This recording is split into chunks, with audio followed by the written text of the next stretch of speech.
கிருபையா நம்ம இருப்போம்னு எடுத்துக்கொள்ளுங்கள். ரொம்ப ஸ்ட்ராங் அப்படியே ஆண்டவர் இருக்கான்னு போகும்போது ஒருத்தன் வருவான் எதிரில.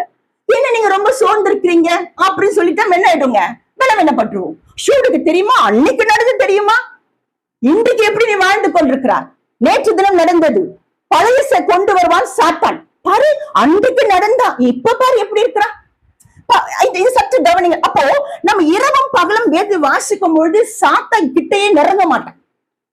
பொதுவாக ஒரு காலேஜ், பைபிள் காலேஜ்ல ஒரு 2 மாணவர்கள், இது உண்மையா நடந்த சம்பவம். அந்த ப்ரொஃபசர் என்ன பைபிள் அந்த கிளாஸ் நடத்த சொன்னாராம், எல்லா மக்களுக்கு பேப்பர் கொடுத்தாராம். கொடுத்து மாணவர்கிட்ட சொன்னாராம், அதாவது தேவனை பற்றி ஒரு 10 பாயிண்ட் எழுதுங்க, சாத்தானை பற்றி ஒரு 10 பாயிண்ட் எழுதுங்க. அப்படி எல்லாருக்கும் கொடுத்தாராம். குறைந்தது ஒரு 10 மாணவர்கள் இருப்பார்கள்.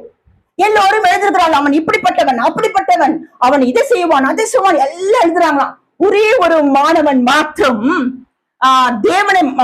தேவனை பற்றி மாத்திரம் எழுதி கொண்டு வருகிறான்.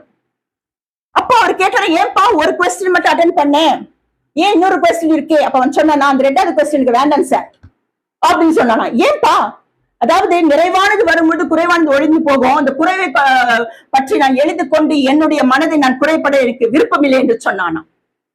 அதாவது பாருங்க, இந்த கெட்டவனை பத்தி நான் எழுதி எழுதி யோசிச்சு கெட்டவர்கள் சொல்லி சாத்தான் இப்படிப்பட்டவன் அப்படிப்பட்டவன் என்று சொல்லி சொல்லி சொல்லி என்னுடைய நாட்கள் நான் கழித்து போகாதபடிக்கு, நஷ்டப்படாதபடிக்கு, நான் தேவனுடைய நிறைவை பேசி பேசி பாசிட்டிவ் எனர்ஜியை தேவ கிருபையில பேசி பேசி பேசி சாத்தான் ஓட வைக்க, அப்படிப்பட்ட சர்வ வல்லவர் என்னோடு இருந்தால் சாத்தான் வரமாட்டான், வந்தாலும் கர்த்தர் பார்த்துக் கொள்வார், அதெல்லாம் எனக்கு அவனை பத்தி ஒன்றும் தெரியாது. உடனே அவருக்கு ஒரு ஆச்சரியம். இது என்ன பார்த்தீங்கள் என்றால், நீங்கள் நிறைவானதை பற்றி யோசித்துக் கொண்டிருங்க மக்களே. பொதுவாக பெண்களை எடுத்துக்கொள்ளுங்கள், அவர்கள் நிறைவை குறித்து யோசிக்க மாட்டேன், குறைவை குறித்து வீட்டுல என்ன இருக்கு என்ன இல்லை ஒண்ணும் இல்லை அப்படின்னு சொல்லி கொண்டிருப்பார்கள். ஆனா புருஷன்மார்கள் நிறைவாய் பேசுவார்கள், அவங்களுக்குள்ள ஒரு தடுமாற்றம் வந்து கொண்டிருக்கும். அப்ப கணவன் மனைவி குடும்பங்களுக்கு எல்லாருக்கும் என்ன வேண்டும் தெரியுங்களா? நிறைவான இயேசு கிறிஸ்துவினுடைய பூரணமான வாழ்க்கைக்குள் நாம் கட்டப்பட வேண்டும். ஹல்லேலூயா. அதனால ஆண்டவர் சொல்லுகிறார், நீ தினந்தோறும் தேவனுடைய வார்த்தையை உபதேசம் பண்ணு. பாருங்க, இந்த